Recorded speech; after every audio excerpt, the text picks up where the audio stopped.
Kita berbicara dengan Dr. Tahiratul Asma Zakaria sekarang tentang masalah kesihatan dan penjagaan akibat banjir.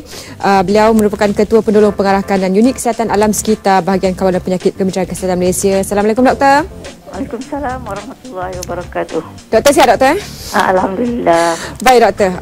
Keadaan sekarang banjir di Malaysia memang satu yang sangat membimbangkan, terutamanya dari segi kawalan pencegahan penyakit, Doktor.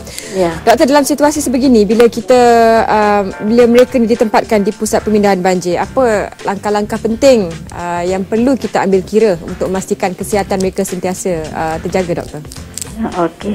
Jadi seperti mana kita sedia maklum, bila masa-masa banjir ni dipindahkan di pusat pemindahan banjir, keadaan di pusat pemindahan banjir memanglah agak padat dan masa-masa banjir yang dipindahkan haruslah mengambil langkah berjaga-jaga ataupun lebih berhati-hati untuk menjaga kesihatan, kerana di pusat pemindahan ni terdapat risiko-risiko untuk mendapat penyakit lebih tinggilah berbanding dengan situasi biasa di mana kita tidak berkumpul ramai, bekalan air dapat seperti biasa dan sebagainya lah. Jadi untuk memastikan kesihatan terjaga, yang penting sekali adalah kebersihan ataupun keselamatan makanan dan minuman yang dimakan semasa berada di pusat pemindahan.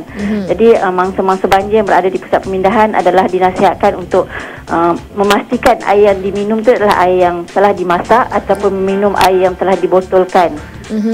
Dan kita pastilah memakan makanan yang telah dimasak lah. Cuba elakkan makan makanan yang mentah. Ya. Doktor, bagi keluarga yang ada bayi, Doktor, apa langkah-langkah keselamatan yang mereka patut ambil? Sebab dalam keadaan begitu, bayi kecil ni kan mudah terdedah kepada penyakit. Apa pula yang mereka boleh lakukan?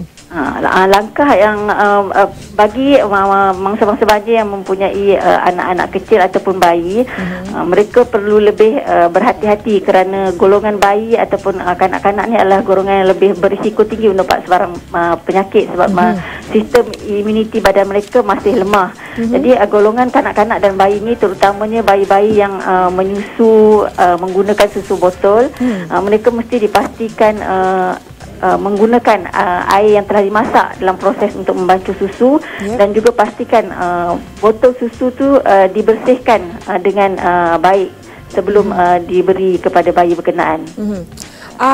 Doktor, juga kami nak tanyakan, mungkin doktor boleh nasihatkan bila mereka pulang ke rumah dan barang-barang semua banyak yang kena lumpur dan rosak, dalam pembersihan, mereka membersihkan kelengkapan rumah ni, apa langkah yang terbaik sebenarnya untuk memastikan sebanyak mungkin boleh kita gunakan semula pakaian tu untuk memastikan bersih dari kuman dan penyakit? Okey. Jadi setelah mangsa-mangsa ni pulang ke rumah masing-masing, jadi mesti kerja yang paling susah ataupun yang paling sukar adalah untuk membersihkanlah kawasan rumah dan juga kawasan di sekeliling rumah yang telah dilanda banjir.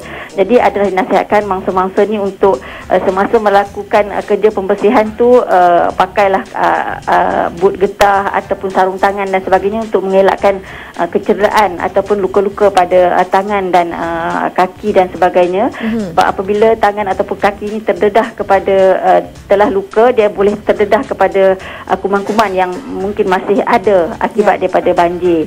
Dan bagi peralatan-peralatan seperti baju-baju ataupun pinggan mangkuk dan lain-lain peralatan, hendaklah dibasuh dengan air yang bersih dan juga menggunakan bahan pencuci lah untuk memastikan bahan-bahan ini bersih daripada kuman-kuman. Doktor, biasanya dalam situasi sebegini, bagaimana persediaan yang doktor lihat dilakukan oleh Kementerian Kesihatan sendiri selepas pasca banjir ni kan, untuk memastikan masyarakat kesihatan mereka berada di tahap yang sepatutnya? Pihak Kementerian Kesihatan memang ada menjalankan aktiviti tidak semasa banjir sahaja ataupun semasa di pusat pemindahan sahaja, malah Kementerian Kesihatan meneruskan aktiviti selepas banjir, di mana kita memberi penekanan tentang kebersihan dan juga ada juga dijalankan aktiviti macam meletakkan klorin di dalam perigi dan sebagainya untuk memastikan kebersihan alam sekitar atau akibat banjir ini terjamin. Dan pesakit-pesakit dinasihatkan kita terus memberi pendidikan kesihatan pada pesakit untuk terus memastikan sekiranya terdapat sebarang masalah ataupun simptom-simptom yang berkaitan dengan penyakit-penyakit yang berkaitan dengan banjir, penyakit bawaan makanan dan air ini segera pergi ke klinik ataupun hospital yang berdekatan untuk mendapatkan rawatan. Mungkin sedikit simptom-simptom yang boleh doktor kongsikan supaya mereka tahu persediaan yang mereka perlu ambil sekiranya melalui situasi begini. Apa tanda-tanda penyakit bawaan air ni, doktor? Okey, kebiasaannya kebanyakannya penyakit bawaan air ataupun penyakit yang terlibat semasa banjir ni adalah penyakit bawaan air dan makanan lah, dan dia melibatkan penyakit-penyakit seperti keracunan makanan, dysentery, taun dan sebagainya pun boleh terjadi. Dan pesakit-pesakit yang mengalami penyakit ni selalunya mengalami tanda-tanda seperti cirit birit, muntah, demam dan juga sakit perut. Jadi kalau tanda-tanda tu berterusan, harus segera jumpa, pergi ke klinik kesihatan berdekatan. Baik, terima kasih doktor atas penjelasan tadi. Tadi kita sempat berbicara dengan Dr. Tahiratul Asma Zakaria, Ketua Penolong Pengarah Kanan Unit Kesihatan Alam Sekitar Bahagian Kawalan Penyakit Kementerian Kesihatan Malaysia.